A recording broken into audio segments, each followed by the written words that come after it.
onye ga-arụba agwụ be nne ya fụ onye chiri ọzọ ọ na-ere ya anya ọkụ ya ga-arụ agwụ ekwu okwu ichi ọzọ so echiri m ọzọ chiri onye echiro ka ndị Igbo si echi ọzọ ana ihiara mana mụ na ya na mụ chiri ọzọ so ọrụ m ka ọ bụ na nga ọbụla m pụtara akwado m omenala ndị Igbo as a titled man onye chiri ọzọ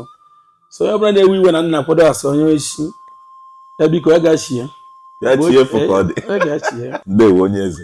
edoro omenala atọ ka abụọ ka ihe ihe nara abụọ edebe nke ọzọ before amakwuo am fine ndewo ndị ukwu na-abịa ike n'orimiri awanite azụ ka nri ka ọ ya ejipụ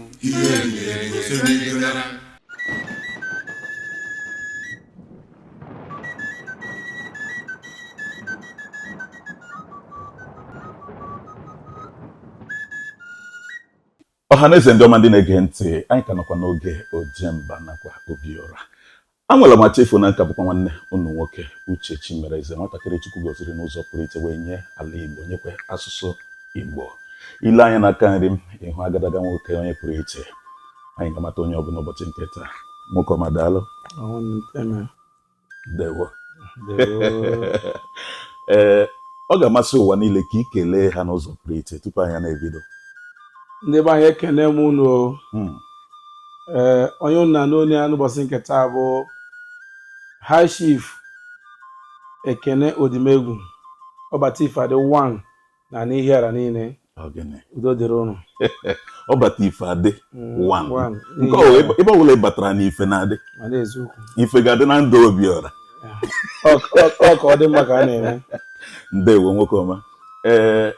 afụrụ m gị dịka onye na-akwalite omenala achọrọ m ka ịkọwatatụrụ anyị kedu onye bụ gaa ya n'iru kọwata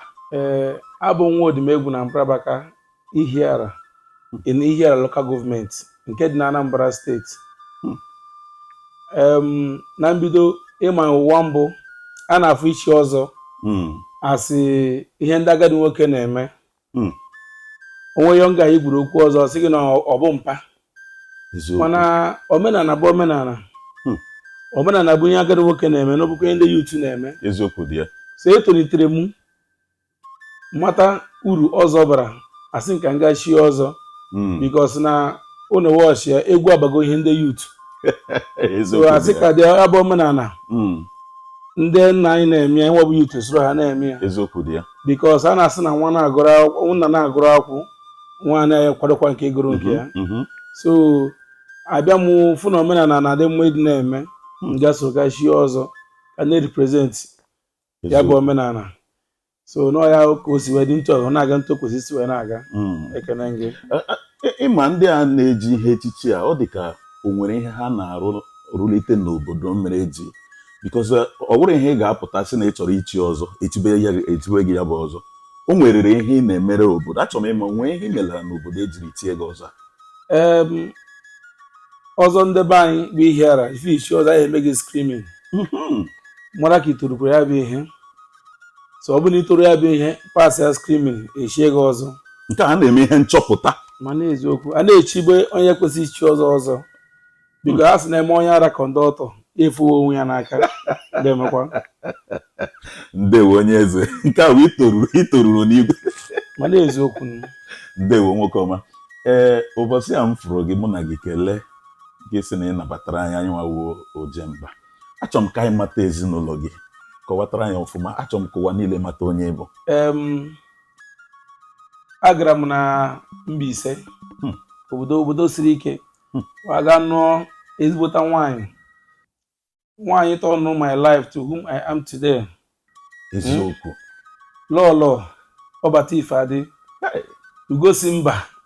o chiri bụ Ugosimba ọlọlọ ka ọ bụ etikwara ya bụ echiche yes ndị be anyị na-eme echibe nwaanyị o chiri Ugosimba wee bebe Ihiara ịma ihe dị na alụmdi na nwunye bụ ihe bụ ụbanyị ọ datara gị ọfụma igorie eziokwu dị ya ọ datakwana gị ọfụma ibebe akwa ndụ gị a sị nọọ ngwugwu ihe onye tọfụtara iwere nụnụ mana Chineke ji ya bụ nwaanyị wee gozi m onwe mgbe m pụtara na m na-achọ nwaanyị ka nnụ ama m ya ama even ama m ya mgbe anyị na-aga agụmakwụkwọ secondary school. Yes, I'm for many ahụ before anọ m nwaanyị njekwana from Ihiara gaa Mbaise gaa nụọ ya n'ụbata ya ọ bụrụ ezi nwaanyị and ọ bụ na mụ na-enye opportunity ịnụ nwaanyị ọzọ mma anụkwa ya. Ị ga-alụkwa nwaanyị gị ọzọ? Mma anụkwa my wife because na onwe nwaanyị dị izi mana Chineke nye gị nke ya eme onye gị ị na-amanage nwe ya jidesie ya ike. Ụmụ nwaanyị na-anụkwa kpaa n'ezigbo agwa ka nwoke dị mma lụbata gị obi. Because some people gwa gị ihe a na-agabiga na marriage ọ na-egbu egbu ka ọ bụ oke. Ị ka mma na nke ahụ iji eji jidesie ya ike because ọ dịrị izi. So ya na-agwa ya bụ lọlọ Ugosi Mba lọlọ Ọbata Ifeadị nwa n'Ihiara na-ejide ka iji because ebe m si nwaanyị a na-emewu nwoke because imewo m too much mmanụ ọzọ. Eziokwu. Yes, a titled man dị ready ịnụ nwa than a wife but nke nje ejisiri m ike and ọ na-eme m ọfụma. Nke a were enweghị echiche ịlụ nwaanyị ọzọ lụbata. Na-emekwa n'nge eche mgbe onye ọbụla echiri echichi na-ekwute okwu ịlụ nwaanyị abụọ ma ọ atọ ama m oso n'echichi. Oso n'echichi be anyị. Ihe a na-agbagwoju m anya mgbe ụfọdụ onye ọbụla efere ochiri ihe echichi asị na ọ ga-alụrụ nwaanyị abụọ. Nwoke ọbụla nụrụ nwaanyị ọzọ bụ ochiche isi mana nke ọ nụrụ mbụ ọ dị awụ ọkụrị ọfụma ọ na-achụzi opportunity o ji survive. Yes, because onye echi dị free ịnụ mmadụ na wife. So ya bụ na efu mechaa nụrụ nwaanyị ọzọ abịa ochiri echi mana nke mbụ ọ nụrụ anụ ajọ nwaanyị ọ na-achọ ka o si agba ọsọ opportunity abịazie ya nụ ọzọ. So nwaanyị Mbaise ọsọ kama ọ ya apụrụ gị n'ụlọ na ọ ga-anabe di gị wa ana. Mgbe anyị bidoro alụmdi na nwunye anyị na-enwe ekweremekweghị ịma na ihe na-egbu nwoke ebe ịnụọ nwaanyị ị hapụ ime ka nwunye gị nwana ọdị mmadụ ịbụ anọ m 30s anọ m late 30s abụrụ m agadi nwoke andị makwana anụ gị na-eme expect ngwa ka m na gị nọ n'ụlọ sate time anyị ebe na-agbagasị ya o mechaa mata dat na nwoke kwụ n'ọkụ. Ihe awụ ndụ kwesịrị ka ibie nwoke hapụ ime ya kịta ọ mba 60s ya ma na-eme ya nwoke nọ n'iro. So at a time she understand mata that na ihe ọ na-obe young guy na-apụ na-emit friends because na-eme ihe ọjọọ kwa ka ọ dị mma. Adịa nọ n'ụlọ enwe connection ịnọ n'ụlọ ị ga-enwe connection. Eziokwu dị ya. So at a time o mekwa understand mpụta na-agwa ahụ ka mkpodo ọ na-achịpụtara m akwa m ga-eyi like na nwanne nya ahụ m ji pọsị na akwa nke ha dị ya mma nwaanyị ma obi dị ya m ọzọ ozi na ya na-ekwu ka anyị ekwu ọ kwadoro gị ọfụma mana eziokwu nwaanyị ma obi dị ya. Ihe m na-ekwu abụrụ dat na aka o ji ya jidesikwa ya ike mana in terms of a titled man ịnụ nwaanyị na-abụ ọ dị na my agenda. Ọ bụrụ hala na onye a lụtara ezigbo nwaanyị ọ dị oke ọ karịa ka oche njikwa echi echebezie m maka nke agbọ for now. Mba adịrọ m sọ ma ọ ga ya agbanwe. Mba for now ọ ga-agbanwe ote ekwuru ya ọ ga-agbanwe oge tagodi ya bụ interview ọ ga-agbanwezi ọzọ. Afọ m ihe eji n'aka o so na echiche echiri gị afọ ihe nchiri na n'Ihiara in Ihiara ka gọọmenti bụ Ọbata Ifeadị and afọ a o nwere ka m si wee zaa afọ a onye bara m afọ a bụ my elder brother tọrọ mmadụ na-abụ eto m mfada aka afọ a karịrị. O nwere ihe m mere ji ebe ama afọ a etinyere m ọkụ ebe ọkụ ya dị. Eziokwu. Tiche ọkụ ahụ fomos ekwe eweta ọkụ emebikwa general dide na zuru 2020 December 25th ka m na-abata ozugbo ekpọ my first son wee bata ka m na-abata ozugbo ka anyị paaki moto eweta ọkụ. Eziokwu. Yes, my brother akpọ m Ọbata Ifeadị. Mgbe ngana mgbugbe ọbịa mana enwere ajọ mmụọ o ji isi anya ọkụ azụ anụ ka o buru igu ntị echie isi na-ebu ogidi ọwa nkụtara akpụ chọọ nwoke na nwoke du n'obi.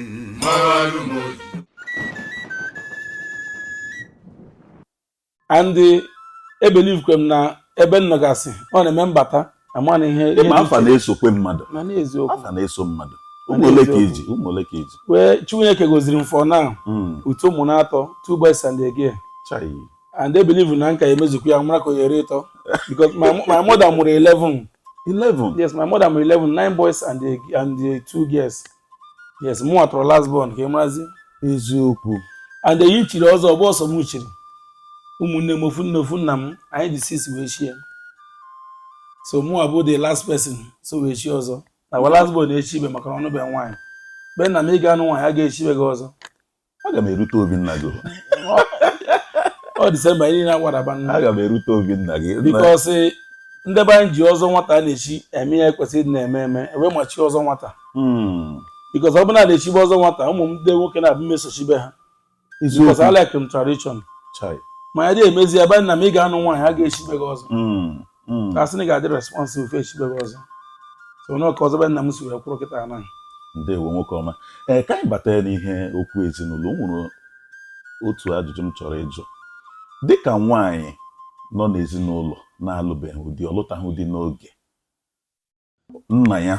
nabatara ya ọfụma n'ebe di na-abịabeghị mana ụmụnne ya ha nwere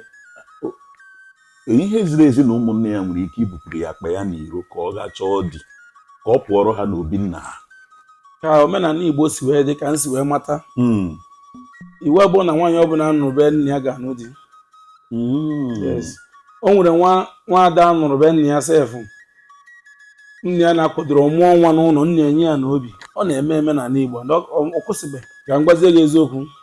amụtaghị m ofu nwaanyị ada dị iche ka m bara ya princess ada dị iche property ọbụla m zụrụ taa nne ka enwe ka m ekenye ya ị ga na-ekenye nwa gị nwaanyị once ọbụla property m zụrụ with my money nne ka nwoke ana m ekenye nwa nwaanyị nye ụmụ ndị nwoke dị title bụ ihe what I inherited from my father. Eziokwu. Yes, me ọbụla property ọbụla m zụrụ taa nne ka ụmụ m ndị nwoke nne ka ụmụ m ndị nwaanyị unu anụkwanụ ụwa adịzie ka esi wee chịa ịma ọ bịara adịzi asị bụ na ụmụ nwaanyị nwe ezi uru ọ bara n'obi nne na nna na-alụọ ya na alụchago ọ dịrọ nwa nwaanyị na mbata kịta na ọ bịa jụọ m ka my days wee gaa nke nwoke bụ nwanna di m na nwaanyị na-eme nwoke nwaanyị na-enekwado nwoke na-enekwa nwoke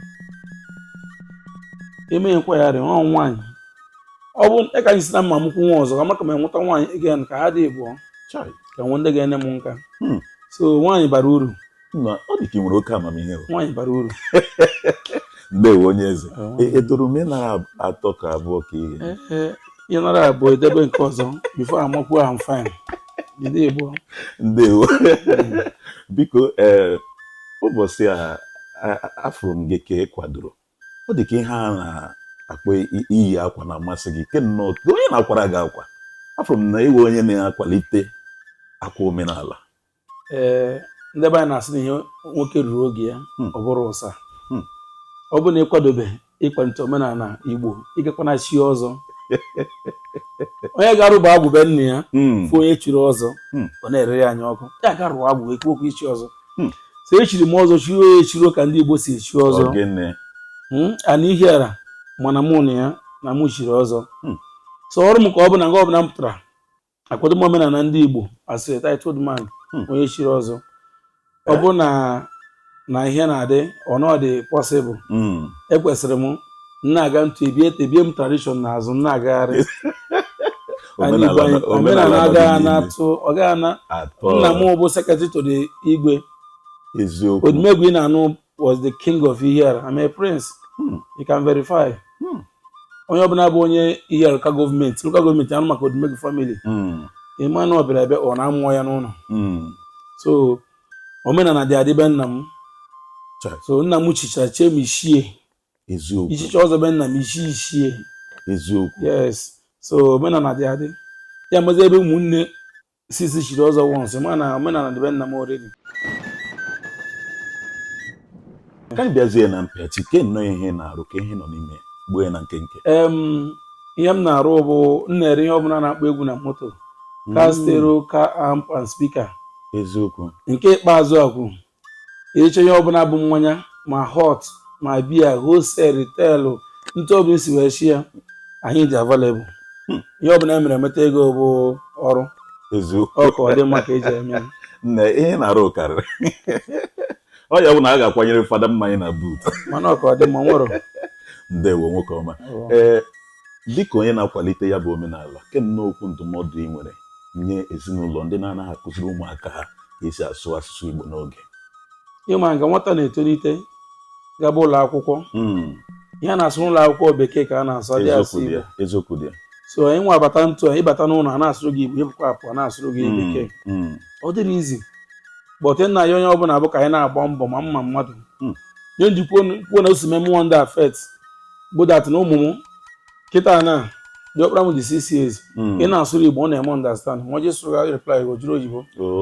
so but with a time ọ ga-eme understand so n'ihe m believe ọ ga-adịcha mma. ndewo nwoke ọma kemgbe obere okwu ndụmọdụ nye Ojemba nyekwa Obiora dịka anyị si akwalite ya bụ omenala ihe dị ebe a bụ na onwe ihe yere ahụ n'ụwa karịa mbido and ihe dị ebe a bụ n'ibidogo with a time datin ị na-achọ bụ ebumnobi iji eme ihe ọ ga-abịa na mmezu because Chinefo ị na-eme iti ndị mmadụ eziokwu dị ya so biko bifo akwụsị achọrọ m ikene nna m ukwu onye na-ekwokwu ya bụ my father kwụsị nna m anwụọla ya ọ bụ onye nochiri nna m ma bụ ntụbi ofu na ofu nna m eziokwu High Chief Eze Afrukwe the second because nna m bụ Eze Afrukwe the first. Yes, nke abụrụ nke abụọ maka na ọ bụ na ọ bụgota m Lagos nye mbụta mma abịa odogwu na Australia nwa gị nwoke na-ekene so na-ekenekwa ndị Odu Nnewi niile mbụ dị chairman ihe a bụ for local gọọmenti nwụrụ na Anambra gbasiri ike Nnewi North Nnewi South Ekwusigo and Ihiara. Gịnwa bụ their chairman? Gịnwa bụ their chairman, the president chairman. I was opportune to be there. Even mgbe a na-asụkpọ m the things I wasn't interested. But a na-agbara ọrụ obodo ọsọ. Eziokwu dị ya. Because na tin no rotation. O rutere ndị Ihiara. Na wetara ndị ọbụla na-azọ azọ adịghị m eme ya. O rutere ndị Ihiara local government agbapụta m for it from the vice chairman to chairman. So na-ekenekwa Ogima who forced me iwere ya bụ ọrụ because without yawa ị gaghara iwe mmewe ya but today no regrets. So na-ekenekwa ndị good men and fine mkwa their chairman club na onye ọbụla birikwe na ọ karịrị emenụ ka m chọọ ebe ị ga-akwụnye m n'ọkụ biko ọkọ dị maka ịma ọchị nwere ndị ọ na-amasị eziokwu dị ya to be a leader ọ dịrị izi wa na asị na onye fee eze eruo ya aka onye ọbụla n'ụwa nwere ebe o bidoro and onye bụ nna mmadụ ti tomorrow eziokwu dị ya wee bụzie onye nke na-ekenekwu bụ ọga m bụrụ ma elder brother ọ tọrọ m na eji ka m jidekwu ego tekwu amaghị onye ga-adọ legilegi bụ onye bụ na eme ihe ego ọ na-azụ nke a nkwu okwu ego nke ya apụta ọ ka m n'ihe niile ihe ka ị na-emekwa n'ihe onye ka gị na-anwụ ya aka ya bụ the thing. Ndewo nwoke ọma ọhaneze unu ahụla ka ụbọchị taa siri gaa nwanne m nwoke kwadoro ọfụma anyị nwa na-eso ya n'azụ na-esokwa ndị ọzọ n'azụ daalụ nwoke ọma ngwa kelee ezi ọhaneze na nke ka anyị laba ndị be anyị ekenekwa m ụnụ ọzọ wee na-asị ka anyị na-asọpọtụ nwanne m nwoke bụ Obiora n'ihe ọ na-eme because na ọ dịrị izi iwepụta oge azụ na-epromote Igbo culture asụsụ Igbo ga-adịrịrị ebe na-asị ekpere m n'ụbọchị nke taa bụ na ebumnobi o ji eme ya program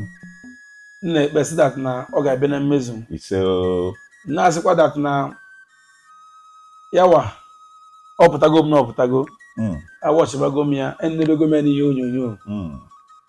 na-asịkwa na ihe onyonyo ahụ ọ ya akwụsị na-asịkwa nwa na-awọchi m ọ ga-adịrịrị nụ na mma ndewo nwoke ọma biko unu aka nwala nwa chefuo na nka bụkwa nwanne unu nwoke Uche Chimereze onye ọ na-adị mma n'asụsụ Igbo echefukwala ọzọ na mbụ nwatakịrị amụrụ n'ihe Chiọwa na Arochukwu Local Government na Abia steeti ọ bụ ya ka nọ n'isi igwe na-asị ndewo.